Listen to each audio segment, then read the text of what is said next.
Buenas tardes a todos y bienvenidos al invitado de Radio Francia Internacional.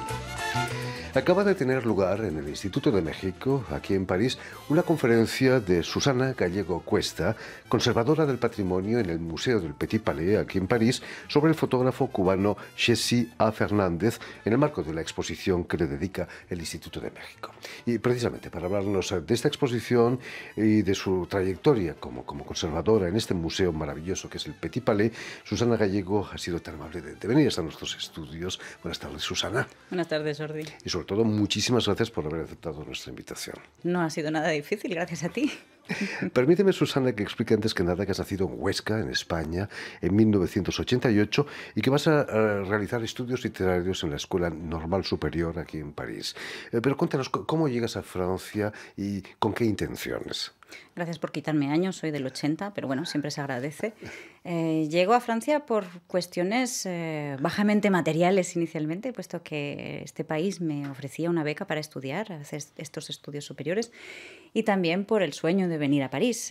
Somos 4 hermanas y mis padres no podían costearnos a todas los estudios soñados donde quisiéramos, la beca era una condición. Y es verdad que París me tiraba mucho, habiendo estudiado en francés, en el Liceo Francés en Barcelona. Era un sueño de adolescente que se pudo realizar gracias a una beca.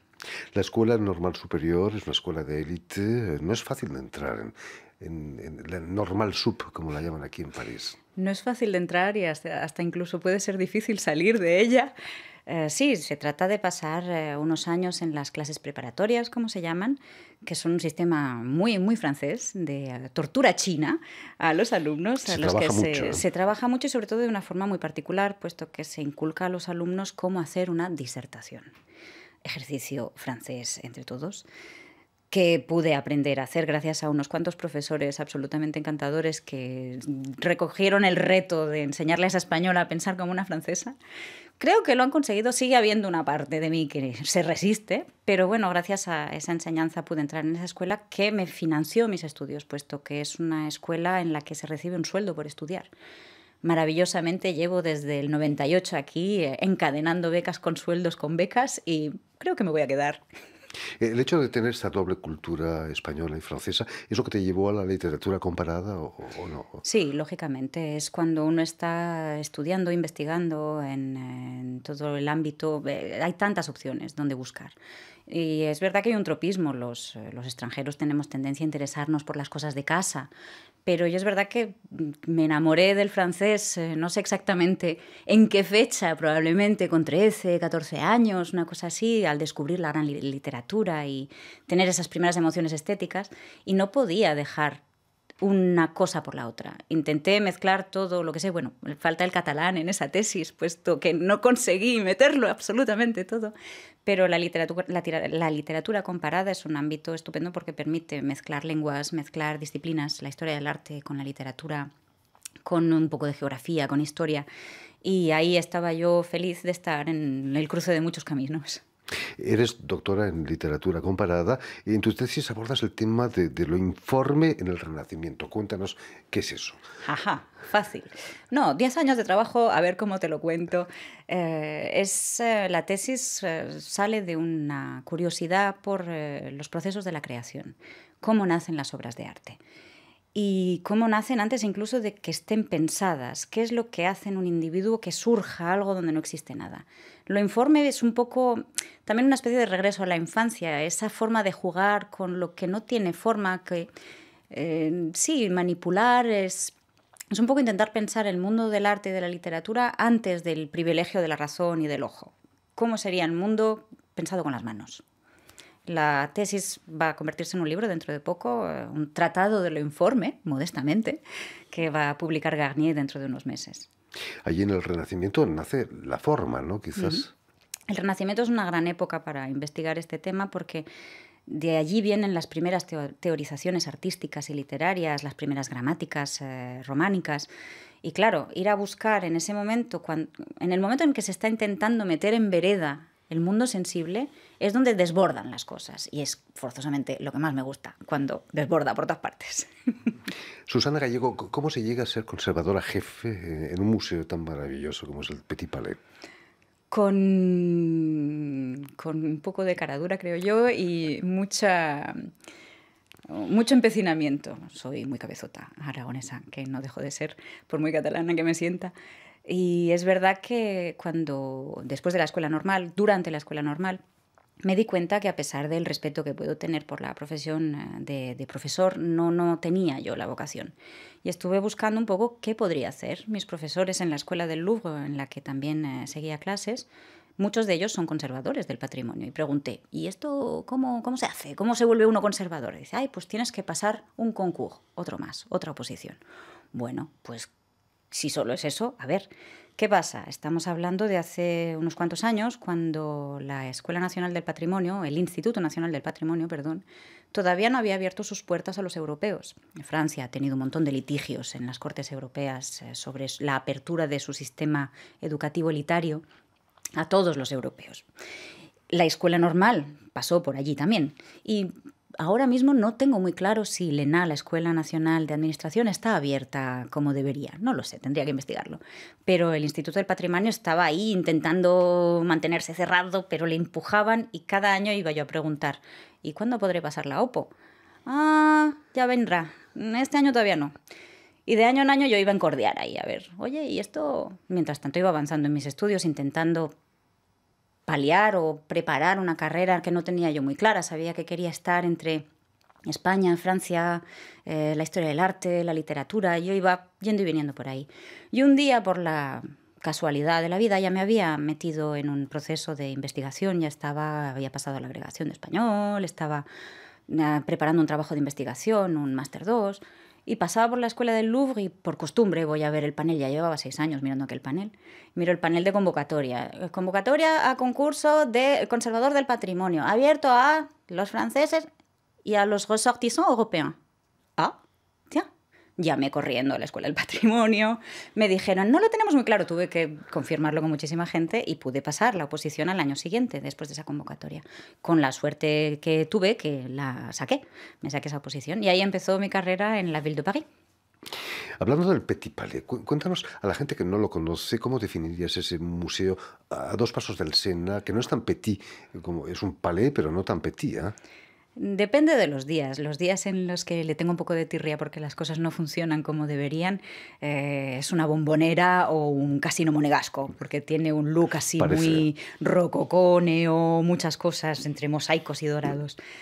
Pero bueno, la mayor parte de los días es un lugar que merece la pena ser conocido porque aparte de que el edificio es mágico y tiene un jardín del que quizá no debería hablar, porque mejor que sea secreto y no vengan demasiados parisinos y se llene. Ahora que no nos oyen. Que no nos oyen, menos mal. El edificio en sí es realmente precioso, tiene el tamaño exacto para vivir en él a gusto, pero las colecciones son una maravilla. Nos gusta decir a los de la casa que todo lo que no está en el Louvre no está en nuestra casa, en el Petit Palais, pero desde un punto de vista muy particular, porque las colecciones tienen un sello muy personal, son mucha herencia de coleccionistas, de gente que vivió con esos objetos y que les tuvo amor. No son herederas de las colecciones reales, no son la imagen del poder. Son otra cosa. Y es verdad que enseguida se entra y se les coge cariño. Y ahí estamos. Llevo 10 años que me peleo por la casa como la que más. Hay mucha pintura, escultura de 1900, por ejemplo. Las colecciones van desde la arqueología egipcia. No es muy grande el departamento, pero tenemos arqueología egipcia, arqueología griega y romana, hasta el siglo XX. Y ahora el XXI, puesto que la colección de fotografía de la que me ocupo llega hasta la fotografía contemporánea. Precisamente ahí te ocupas del arte contemporáneo y de la fotografía. ¿Fue allí donde te interesas por el trabajo del cubano Jesse A. Fernández? Sí, fue gracias. Estábamos preparando una exposición que se llamó Dans l'atelier, en el taller, con 2 amigas, Delphine Devaux y Françoise Renaud, también metidas en el mundo de la foto. Y estábamos buscando imágenes. Bueno, teníamos ya una lista un poco gigantesca de obras, teníamos ya como 600 fotografías, cosa que es un poco monstruosa. Y Françoise me llama un día y me dice, Susana, tienes que ir a ver una exposición a la Maison de l'Amérique latine.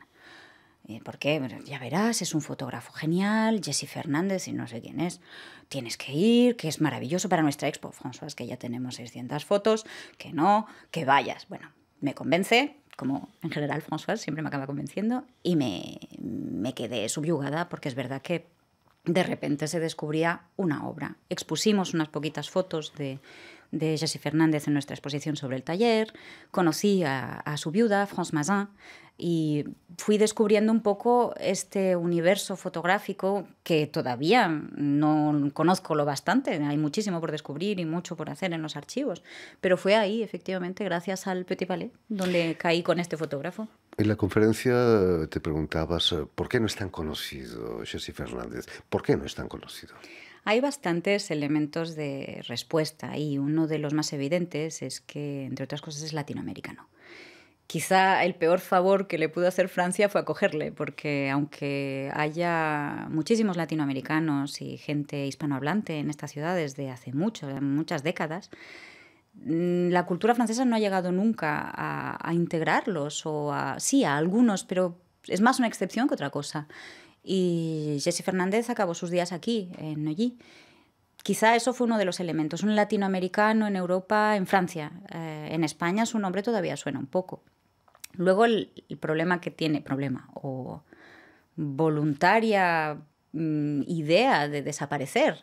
Murió relativamente joven, con 60 años y sin organizar su posteridad, pero sobre todo nunca quiso pelear por una imagen de fotógrafo militante. Él era pintor, de profesión fotógrafo sí, pero pintor y literato. Mantuvo toda su vida una relación muy ambigua con la fotografía, cosa que le hace totalmente fascinante, porque si hubiera sido uno más entre tantos, pues quizá menos interés habría tenido. Pero es verdad que yo creo que su posteridad, entre otras cosas, esa posteridad muy mitigada se debe a esas ambigüedades del fotógrafo él mismo.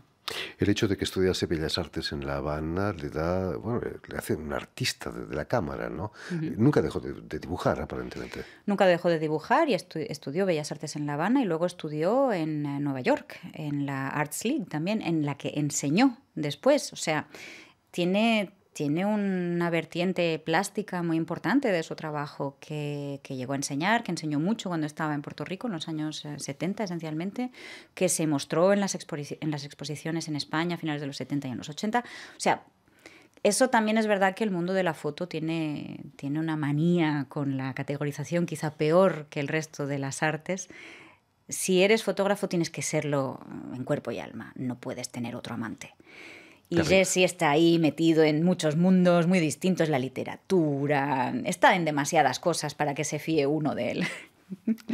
Todo su trabajo es casi en blanco y negro. ¿Sufría de tener que utilizar el blanco y negro o no? ¿O había una estética en blanco y negro que la apreciaba? Hay una estética en blanco y negro. Luego es verdad que se forma la fotografía en los años 50, en el 52 empieza. Son unos años en los que el color no tiene valor estético y la fotografía en color tarda mucho en convertirse en algo que un fotógrafo, un artista sea capaz de reivindicar. Hasta bien entrados los años 70, si no los 80, no es una cosa legítima. Pero supongo que se encontraba cómodo con el blanco y negro, el color lo tenía en otro lado, en la práctica pictórica, pero en el blanco y negro hay realmente un trabajo de las profundidades, de las texturas, en ese sentido sí que Jessie Fernández es fotógrafo. Coincide con el cine mexicano, ¿no? De la época de los 50, en blanco y negro también. Coincide con el cine mexicano, coincide con Buñuel, con Gabriel Figueroa, que era fotógrafo de plató, con Manuel Álvarez Bravo en el rodaje de Nazarín. Jessie Fernández estaba por ahí, estaban los dos grandes nombres trabajando con Buñuel, y lo divertido es que de las fotos de Jessie que he podido ver y que hemos podido mostrar en la exposición, son retratos de Buñuel y de lo que está pasando en el plató y no fotos de la película, cuando se supone que es lo que tendría que estar haciendo. No hay que olvidar que fue el fotógrafo de Fidel Castro, el fotógrafo oficial, y salió por piernas, ¿no? Oficial. Es lo de siempre. En esos años de la Revolución, todo el planeta de la fotografía está en La Habana. En el 59, Magnum, toda la agencia Magnum o casi, está en La Habana. Está Cartier-Bresson, está René Bury, están los americanos, está Lee Lockwood, está todo el mundo ahí. Y Jessie también. El fotógrafo personal de Fidel es un cubano, es Alberto Korda, que le sigue realmente toda su vida y hasta que muere Korda, él mismo en los años 2000. El autor del famoso retrato del Che. El autor del famoso retrato del Che es Korda. Jesse supongo que está también por ahí en el fervor, que al ser cubano y amigo de Guillermo Cabrera Infante, que en aquellos momentos tiene todavía el viento en popa, con el que no es todavía el régimen castrista, Jesse puede entrar y salir con mucha libertad. Por eso está en donde todos los fotógrafos están. Hay que volver a mirar esas fotos con un poco de mirada crítica porque hay objetivos por todas partes. Y sale por piernas porque quizá es la explicación que da Cabrera Infante, que me gusta mucho. Jesse Fernández ya conocía otras emboscadas. Su familia se fue de Cuba en el 32, se fue para España, huyendo de una dictadura y de la miseria, y que se encuentra en España una guerra civil. Y vuelven cuando acaba la Guerra Civil en el 39. Probablemente que Jesse Fernández tenía las antenas muy desarrolladas para entender dónde lo iban a encerrar a uno y enseguida se va. Cosa que hace que en Cuba a Jesse Fernández lo ven como monumento nacional, pero como un traidor también. Y no arregla el negocio de su posteridad tampoco. Era un verdadero nómada, ¿no? No paraba. Un personaje curioso. Luego es verdad que, por lo que cuenta su viuda, por lo que cuentan sus amigos, era alguien que estaba cómodo en todas partes, pero hay que ver también su generación, por lo que ha tenido que pasar, por lo que tuvo que pasar. Esa generación de sudamericanos, de norteamericanos, de cubanos, de caribeños que conocieron la miseria, las dictaduras, el exilio, la falta de papeles. Jesse Fernández pasó 17 años, si no más, en Nueva York, siendo apátrida, sin tener pasaporte, sin poder moverse, cosas que, claro, a los europeos de mi generación nos parece impensable. No sacamos ni el pasaporte, porque con el DNI se va a todas partes. Jesse Fernández no, es del mundo de la Guerra Fría y tuvo que pagar los platos muchas veces. En fin, quizás esta exposición del Instituto de México devuelva un poco de prestigio a este gran fotógrafo que fue Jesse Fernández. Ojalá. Muchísimas gracias, Susana Gallego Cuesta, por haber estado aquí con nosotros. Gracias. Recordemos que eres conservadora jefe en el Petit Palais, aquí en París. Solo añadir que la exposición en el Instituto de México de Jesse Fernández estará abierta hasta finales de agosto, si no me equivoco. Muchísimas gracias de nuevo. Dar las gracias también a Vanessa Albaso, que ha estado detrás de los cristales al tanto, muy atenta de lo que pasa aquí en el estudio y de la realización de este programa. Enviar también un saludo muy cordial a nuestros telespectadores, porque también los tenemos que nos siguen en toda América Latina gracias a una cadena de televisión uruguaya, Canal U de Montevideo. Y a ustedes muchísimas gracias por su atención y darles cita para una nueva edición de El Invitado de Radio Francia Internacional.